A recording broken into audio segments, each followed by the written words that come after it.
Hello বন্ধুরা, গল্প with কবিতার চ্যানেলে আপনাদের সবাইকে স্বাগত। অনেক দিন পর একটা নতুন ব্লগ দিতে বসেছি, বড় ব্লগ। এমনিতে ছোট ব্লগ দেওয়াই হয় শর্টসে, কিন্তু বড় ব্লগ তো দেওয়া হয় না। তা আজ ভাবলাম এই চানা মশলার রেসিপিটা আপনাদের সঙ্গে শেয়ার করি। ওর বাবা হঠাৎ বলল যে স্কুলের কিছু কলিগকে এই চানা মশলা আর নানপুরি খাওয়াবে, বাটার নান। তো সে কী করা যাবে, আমি ভাবলাম নিজেই করে দিই ভালো করে একটু। তো চেষ্টা করেছি, দোকানের মতন চানা মশলা বানাতে হবে। সবাইকে কথা দিয়েছে নিয়ে গিয়ে খাওয়াবে, তো সেই মতো আমিও চানা মশলা বানাতে বসেছি। কাবলি ছোলাটাকে সকালেই ভিজিয়ে রেখেছিলাম, ভালো করে ভিজে যেতে সন্ধেবেলা সেটা সেদ্ধ করতে বসিয়েছি প্রেশারের মধ্যে জল দিয়ে একটু নুন, দুটো তেজপাতা আর একটু হলুদ দিয়েছি, দিয়ে সেদ্ধ, দুটো সিটি দিতেই সেদ্ধ হয়ে যাবে। আর এখানে কড়ায় তেল দিয়েছি, দিয়ে ওর মধ্যে আগে একটু গোটা জিরে আর শুকনো লঙ্কা, দুটো শুকনো লঙ্কা ফোড়ন দিয়েছি, দিয়ে ওটা নেড়ে নিয়ে ওর মধ্যে পেঁয়াজ বাটাটা দিয়েছি। পেঁয়াজ বাটাটা দিয়ে ভালো করে নেড়ে একদম শুকনো শুকনো একটু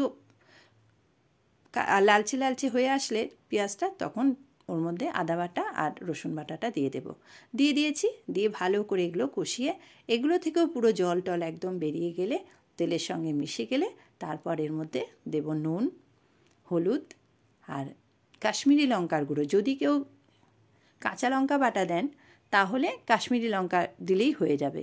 আর যদি কেউ মনে করেন যে কাঁচা লঙ্কা দেব না, তাহলে সেক্ষেত্রে একটু ঝাল লঙ্কার গুঁড়ো দিয়ে তারপর কাশ্মীরি লাল মির্চটা দিলে ভালো লাগবে, কালারটাও সুন্দর হবে আর ঝালটাও ব্যালেন্স হয়ে যাবে। এগুলো আমি কাঁচা লঙ্কা বাটা দিইনি বলে আমি একটু লাল লঙ্কার গুঁড়ো দিয়েছি। সেটা দিয়ে তারপর কাশ্মীরি লঙ্কার গুঁড়োও দিয়েছি, দিয়ে ভালো করে নেড়ে একদম কষিয়ে নিয়েছি। এই দেখুন তেল ছেড়ে এসেছে। এবার একটু টমেটো কুচি দিয়ে দেব।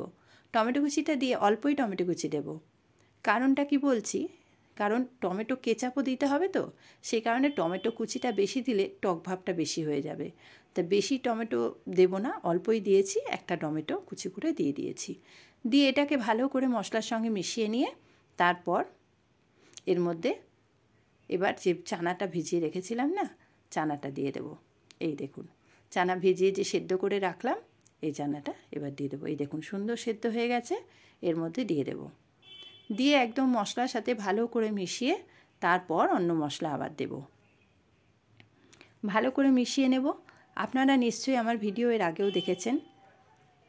আমার ভিডিও কেমন হয় আমি জানি না, আপনাদের কেমন লাগে সেটাও আমি জানি না। সবাই তো আমাকে কমেন্ট করে জানান না, প্লিজ কমেন্ট করে জানাবেন। যদি ধৈর্য ধরে আমার এই ভিডিও দেখেন তাহলে প্লিজ আমাকে একটু কমেন্ট করে জানাবেন, একটা লাইক করবেন, শেয়ার করবেন আর সাবস্ক্রাইব করবেন আমার চ্যানেলটাকে।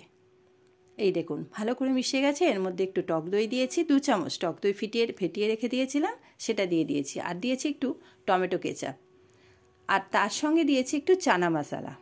এই চানা মশলাটা দোকান থেকেই কিনতে পাওয়া যায়, সেই চানা মশলাটাও দিয়ে দিয়েছি 2 চামচ।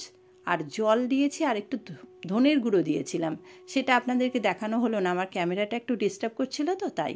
তারপর এর মধ্যে জল দেওয়ার পরে একটু কাসুরি মেথি, ফুটে উঠলে একটু কাসুরি মেথি আর একটু ঘি দিলেই পুরো রান্নাটা কমপ্লিট হয়ে যায়। এই দেখুন হয়ে গেছে। এই নামিয়ে নিয়েছি, বাটিতে ঢেলে নিচ্ছি। এটা রেখে দেবো, সকালে ওর বাবাকে নানপুরিটা, এই যে নানপুরি বানিয়ে দিচ্ছি, বাটার নান করে দেব।